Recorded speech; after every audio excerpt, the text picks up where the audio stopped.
Good evening, and thank you for coming to my virtual recital. My name is Bryce Call. I am a doctoral student at the University of Hartford's Hart School of Music.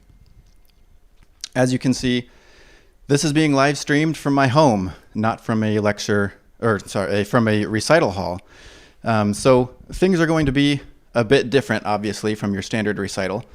All of my accompaniments have been pre-recorded, and I have the pleasure of running all of the technical aspects that are behind the camera that you can't see.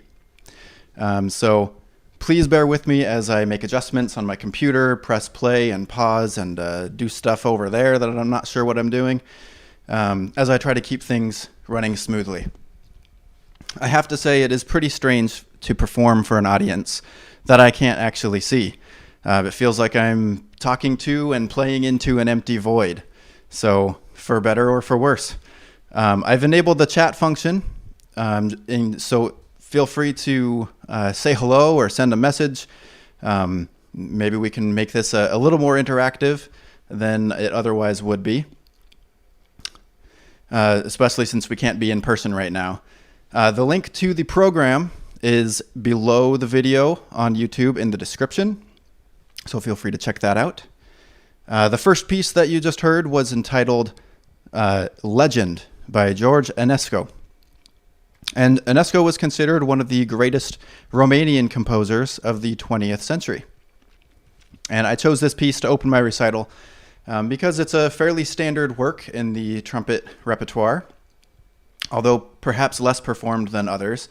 And it was a lot of fun to learn, a lot of fun for me to listen to, and a lot of fun to play. So I hope you all enjoyed it. It also holds an interesting spot in trumpet history in that in 1906, it was written as a competition piece for the Paris Conservatory. And it was dedicated to the trumpet professor at the time, Marie Francoine, pardon my French. At that time, the C trumpet was a relatively new instrument, and Marie Francoine was pushing for the C trumpet to be used more in place of the lower F trumpet. So Enesco, in collaboration, wrote this piece, Legend, as one of the first compositions for solo C trumpet with piano. I'll let you know that in case something goes awry technically, if there are technical issues and we happen to get disconnected, I will have to reset a new link, and I will put that link in the description. So if we get disconnected, refresh your page and check for the link in the description. Next up is Manuel de Falla's 7 Spanish folk songs, of which I'll be playing 4 movements. When I was looking for music to play on this recital, I talked with my friend and colleague Gino Villarreal, and he suggested playing this piece. He thought it was a great piece, and I do too. It's one of the most well-known works, not just by de Falla, but by most Spanish composers. Originally written for solo soprano vocalist, this arrangement for trumpet is almost identical to the original piece, with a handful of alterations here and there. Now, I have never been to Spain, but I did spend 2 years living in El Salvador, where I grew very fond of the culture there and its Spanish heritage. So I really enjoy this music, and it's my understanding that these folk songs are very personal and important to many people. So I hope that I can do these songs justice and that you enjoy listening to them as much as I enjoy playing them. I'd like to mention and thank you to the YouTube channel Piano Accompaniment for providing just that, the piano accompaniment. Here are 4 of Manuel de Falla's 7 Spanish folk songs.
All right.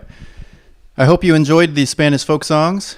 I'll now be playing a concerto for trumpet by Charles Shane. This music is going to be in a little different vein than what you've heard so far. Shane was a French composer of the 20th century, and this concerto was written in 1956, premiered by none other than the legendary Maurice André. And like Enesco's Legend, which was the first piece, this was written also as a competition piece for the Paris Conservatory. It is comparable to, say, the works of Henry Tomasi or André Jolivet, although Shane has a very unique and distinct musical language that is perhaps more atonal and chromatic than his counterparts. And if you're unfamiliar with what that means, essentially it means good luck trying to sing along. It might be very difficult to do that and find a tune that you might remember later. Typical of a concerto, there are 3 movements, and at times the music will seem chaotic, suspenseful, unsettling, any number of synonyms for those words. It's supposed to go through a variety of moods, and it'll keep the listener on the edge of your seat, maybe not quite sure what's going to happen next. If this is music that you haven't heard before, I encourage you to see if you can listen for what mood is being portrayed. What do you think is going to happen next? And maybe that will keep you in anticipation. A special thank you to Elizabeth Tomczyk for providing the accompaniment. Her piano playing is fantastic, and she was gracious enough to record a backing track for me. If you're tuning in just now, welcome again to my recital, and you can find the program below in the description. And also thank you for bearing with me with all of the technical things. No, that wasn't a little notification on your computer. That was in fact on my computer coming through. It's the first time that's happened. And also for everything that's different about this than a normal recital, I decided to forego any bowing so that you could see the top of my head or anything like that. All you get is an awkward emptying of my spit valve while I shuffle around what I'm doing here. All right, so following this piece, I will be taking a 15-minute intermission. Please stick around after that. Here is Charles Shane's Concerto for Trumpet.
All right, we're back.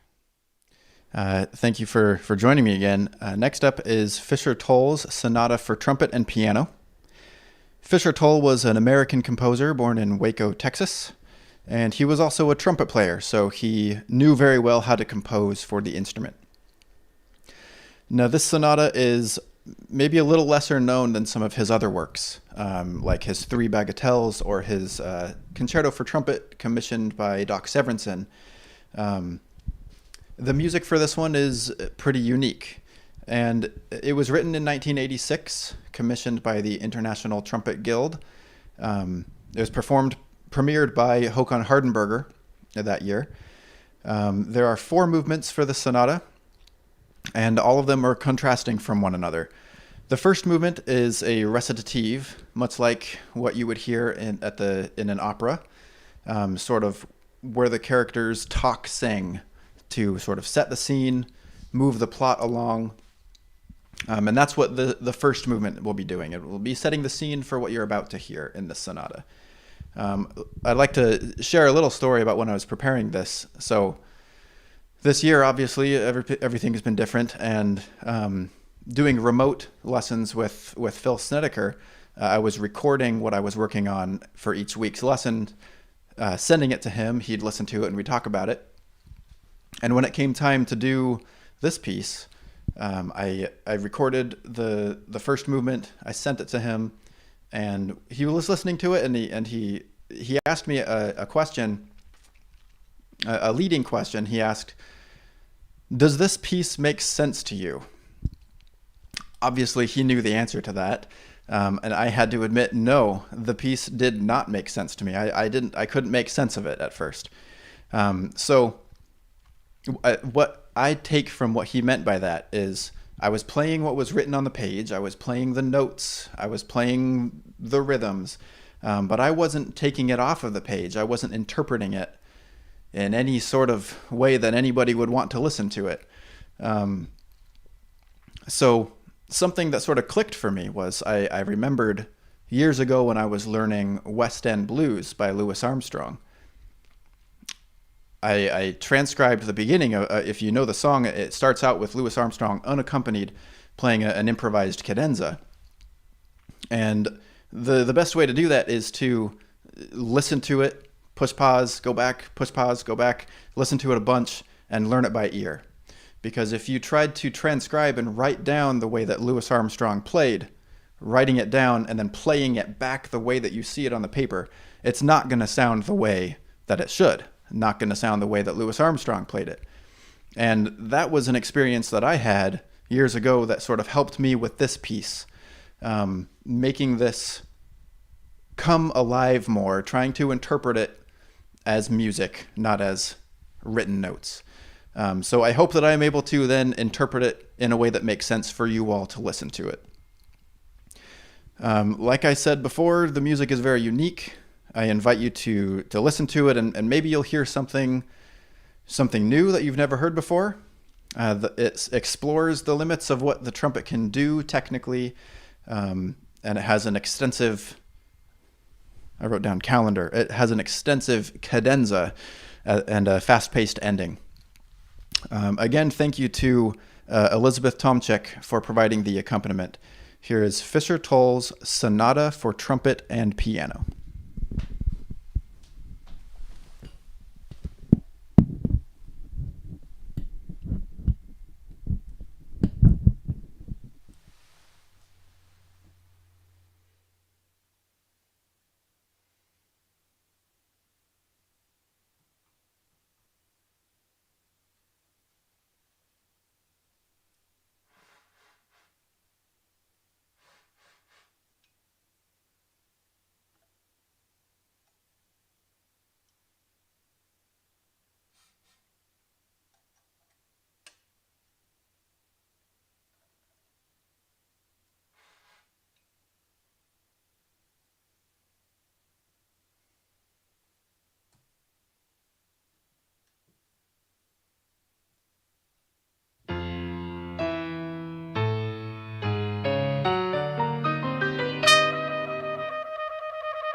All right. So the last two pieces for tonight were quite the project to put together. One is arranged for a brass ensemble, and the other calls for a full big band.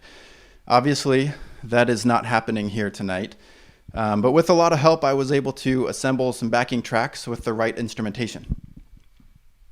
A huge thank you to Sean Nelson for doing the mixing and editing of these recordings. Each part was recorded separately and then sent to him to compile it all together. So I definitely could not be doing this without your help, Sean, playing virtually with a full big band. I also want to thank and introduce everyone who played on these. First of all, for the first one, you'll hear Sean Nelson on trombones, Bryce Nakaoka on French horns, Nathan Lassell on drums, and Mark McCormick on bass. I played the trumpets and the flugelhorns on the backing track. Now, the tune is a very recognizable Habanera from Bizet's Carmen. And this version is as played by Rafael Mendez, one of the greatest trumpet virtuosos of all time. Mendez recorded this version with a full studio orchestra, and I took the liberty of rearranging and adapting it for a brass ensemble, plus rhythm section. And when I stumbled upon this recording of Rafael Mendez playing Habanera, I was pretty blown away by his impeccable playing, the sound of his ensemble. It was everything that it should have been. It was perfect. I knew right away that I wanted to give this piece a shot on my recital. Thank you again to everyone who helped out with this project. It was a lot of fun seeing it all come together step by step, bit by bit. It's a lot of fun to play. Here is Bizet's Habanera.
All right, now we're down to the last one. Just one more for you tonight.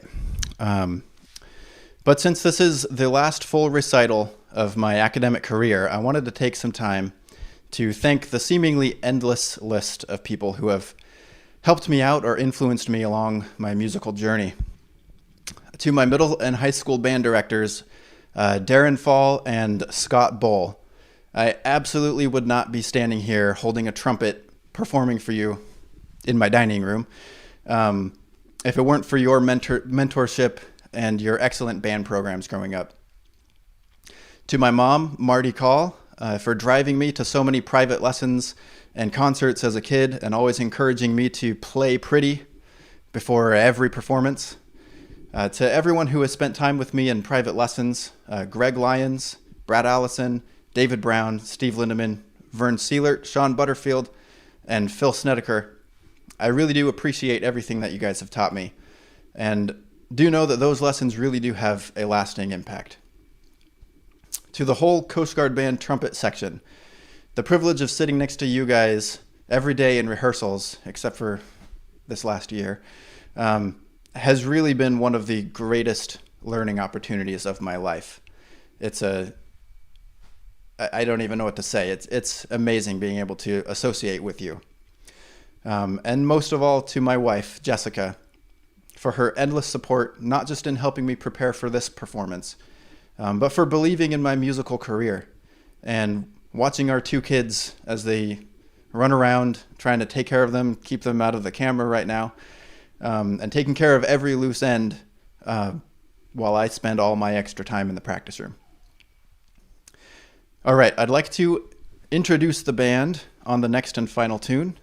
You'll hear myself playing trumpets, Sean Nelson again on trombones, as well as the mixing and editing. Thank you again, Sean. Tyler Wilkins on alto and bari sax, Cedric Mayfield on tenor saxophone, as well as a phenomenal clarinet solo. Nathan Lassell on drums, Mark McCormick on bass, and all the way from Portland, Oregon, Robert Langslet on piano. Thanks again, guys, for all of your help. The tune is Braggin' in Brass by Duke Ellington, and I first heard this tune on a CD by the Empire Brass Quintet when I was a little kid before I ever picked up a trumpet. My dad and my older brother Matt both played trumpet, and they were always listening to this kind of stuff in the car. So this was the kind of music that I was exposed to as a kid. Braggin' in Brass is sort of a tour de force, in-your-face, fast-tempo, brass kind of show-off piece. I chose this one because it's an awesome piece to play. I've always wanted to play it. I think it was one of my dad's favorite tunes, so I'd like to dedicate this one to him. Thanks again for tuning in to my recital. I hope you have all enjoyed it. Maybe you've heard something new. Maybe you've heard something you've heard before, or maybe both. Here is Duke Ellington's Braggin' in Brass.